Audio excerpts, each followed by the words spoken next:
స్పెట్స్‌లో, లెన్స్‌లో camera పెట్టి patients private లైఫ్‌ని live స్ట్రీమింగ్‌లో చూసే doctor Varun Sandesh. Yes. Varun Sandesh act చేసిన latest web series 'Nayanam'.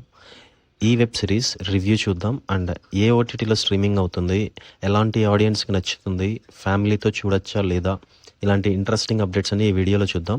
But చూసే ముందు ఎవరైనా మన ఛానల్ని కొత్తగా చూస్తుంటే please subscribe to our channel, no star rating, and please hit like button to start this video. Let's start the video now. 'Nayanam' Varun Sandesh act చేసిన ఈ వెబ్ సిరీస్ ప్రజెంట్ G5లో స్ట్రీమింగ్ అవుతుంది.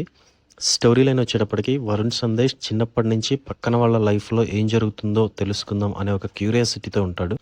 పెద్దయిన తర్వాత తను ఒక ఐ డాక్టర్ అవుతాడు. అండ్ ఐకి సంబంధించి ఒక డివైస్ కనిపెడతాడు. ఎవరైతే తన దగ్గరికి పేషెంట్స్ వస్తారో ఆ పేషెంట్స్కి కొత్తగా స్పెట్స్ కానీ లేదా లెన్స్ కానీ ఇచ్చి తన దగ్గర ఉన్న ఆ కొత్త డివైస్ తోటి ఆ స్పెట్స్ని కానీ లెన్స్ని కానీ కనెక్ట్ అవుతాడు.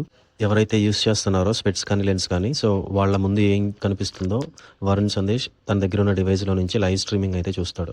అయితే అనుకోకుండా ఒక అందమైన అమ్మాయి వస్తుంది తన హాస్పిటల్కి. తనని చూసి ఇష్టపడతాడు. ఆ అమ్మాయికి కూడా కొత్త స్పెట్స్ ఇస్తాడు. ఆమె ఏం చేస్తుందో చూద్దాం అనుకుంటాడు. బట్ ఇక్కడే ఒక ట్విస్ట్. ఆమె తన హస్బెండ్ని మర్డర్ చేస్తుంది. అండ్ ఇక్కడ నుంచి స్టోరీ మొత్తం కూడా క్రైమ్ జోనర్లోకి వెళ్ళిపోతుంది.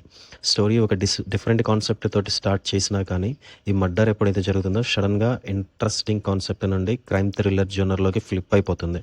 బట్ ప్రతి ఎపిసోడ్ ఇంట్రెస్టింగ్గానే ఉంటుంది. ఓవరాల్గా గుడ్ వెబ్ సిరీస్, బాగుంది. ఇది అందరూ చూడొచ్చు. అండ్ అన్ని రకాల ఆడియన్స్కి నచ్చుతుంది. ముఖ్యంగా Telugu concept lovers, family audience, timepass audience ఇది మస్ట్ వాచ్ అని చెప్పొచ్చు. మొత్తం చూశాక బాగుంది, గుడ్ వెబ్ సిరీస్ అనిపిస్తుంది.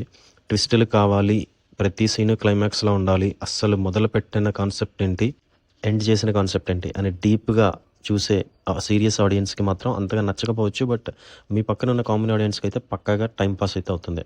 సో ఇది నా ఒపీనియన్.